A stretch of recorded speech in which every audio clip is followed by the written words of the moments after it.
guys, welcome back to The Bright Side. Macy here, the Bright Side Girl, and today we're going to do some recommendations for books that have a hand on the cover.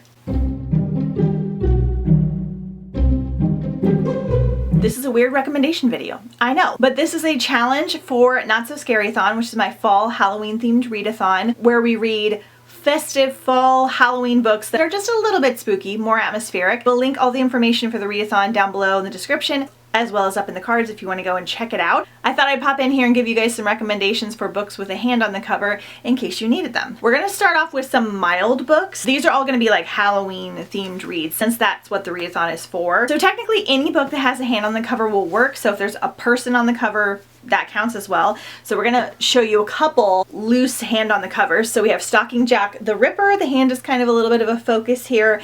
And this one looks really scary, but it's not. This is one of my favorite series ever. It's one of my favorite series for the fall. In this one, we're following Audrey Rose, and she wants to be a forensic scientist, but because she is a woman, this is frowned upon. So she kind of has a hard time going about this. While she's doing this, and because she is so good at it, she gets drawn into the investigation for Jack the Ripper. And they're trying to figure out who he is and why this is happening. But there's also a sweet little romance in here. This is young adult. This is not spicy like Kingdom of the Wicked was, her other book, which is an adult series. The last book has a tiny bit. Overall, it's just a YA series. It's just a really fun time.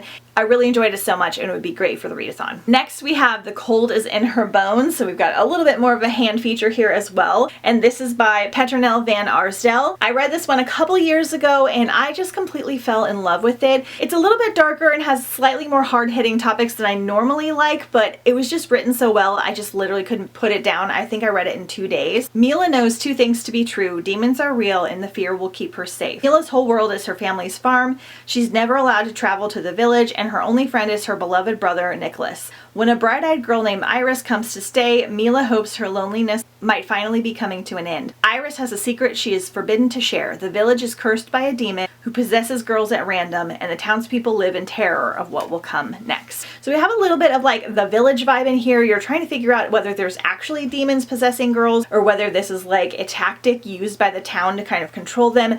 It is so good. It pulls at your heartstrings. It's written so beautifully, and it's got a little bit of those spooky vibes as well. Then we have Spare and Found Parts by Sarah Maria Griffin. So in this one, we've got some hands on the cover. This is a loose Frankenstein retelling with just such a unique twist in it. So it's not easy to make friends when your heart ticks like a clock, like a bomb, when your father is a genius who saved you and many others from a devastating virus with the invention of biochemical limbs. And when everyone expects the same revolutionary ideas from you, you never connect. Not until you find that mannequin hand on the beach, the hand that gives you an idea. If your father can build parts, why can't you build a whole person? So this one has a lot to do with finding like a hand as well.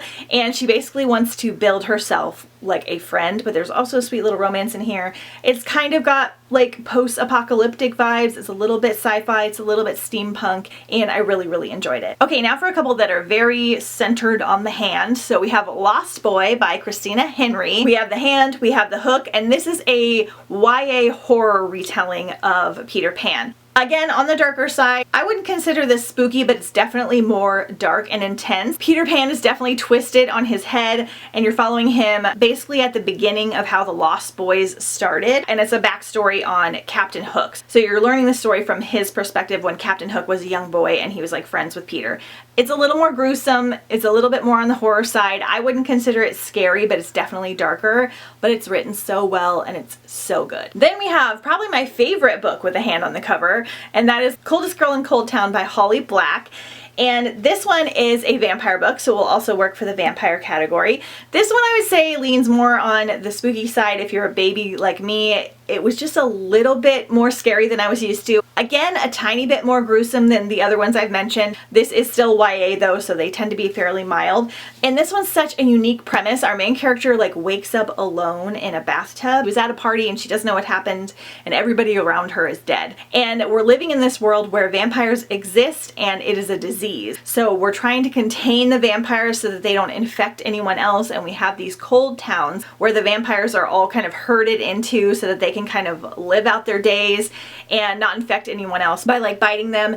And people try to get into the cold towns because they think it's cool, like social media wise, they want to like get in, and they have like shirts about the cold towns and things. Just got a really unique like modern take on vampires, and it was so fun, kind of post-apocalyptic, a little bit dystopian, but we also have a little bit of gothic vibes also. I really love this one, and it's one that I always want to reread. Okay, next we have Undead Girl Gang by Lily Anderson. We have a tiny little hand pin on this one, so it will totally count. I wasn't sure about this when I read it at the time. I really didn't like some of the characters. I found them obnoxious and annoying, and the writing style wasn't necessarily my favorite, but I kind of still think about it, and the ending was so good that I kind of want to reread it. So in this one, Mila Flores and her best friend Riley have always been inseparable. There's not much excitement in their small town of Cross Creek, so Mila and Riley make their own fun, devoting most of their time to Riley's favorite activity, amateur witchcraft. And Riley and her two Fairmont Academy mean girls die under suspicious circumstances.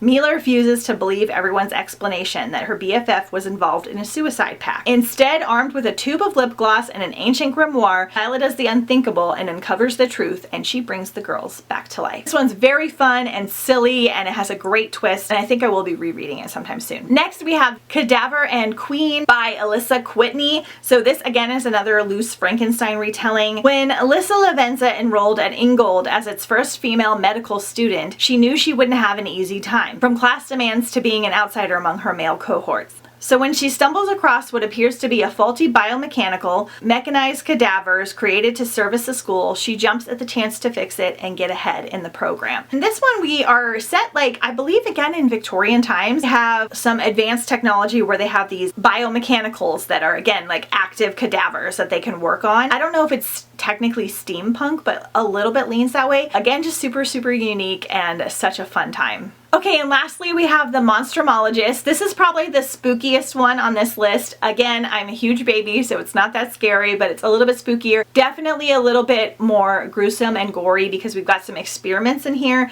And when I say that, it's still very mild. For some reason, when it's like a doctor-themed book, it doesn't bother me as much as if it's like Saw or something like that. This is one I'm actually going to reread soon because it's part of a quartet and I want to continue on with the series. These are the secrets I have kept. This is the trust I have betrayed. But he is dead now and has been more for 40 years. The one who gave me trust, the one for whom I kept these secrets, the one who saved me, and the one who cursed me. So starts the diary of Will Henry, orphaned assistant to Dr. Pellinor Worthrop, a man with a most unusual speciality, monstromology, the study of monsters. In his time with the doctor, Will has met a mysterious late-night visitor and seen things he could never imagine were real. But when a grave robber comes calling in the middle of the night with a gruesome find, he brings with him their most deadly case yet. So they basically like dissect and study, try to figure out monsters. Partially to like help humanity, but also partially just because of curiosity, the study of it. So it's very, very cool. It's got a kind of a Frankenstein vibe, but it's not a Frankenstein retelling because we've got this like mad scientist setting. I'm having a mad scientist themed party this year for Halloween, so I'm very excited to jump back into the series because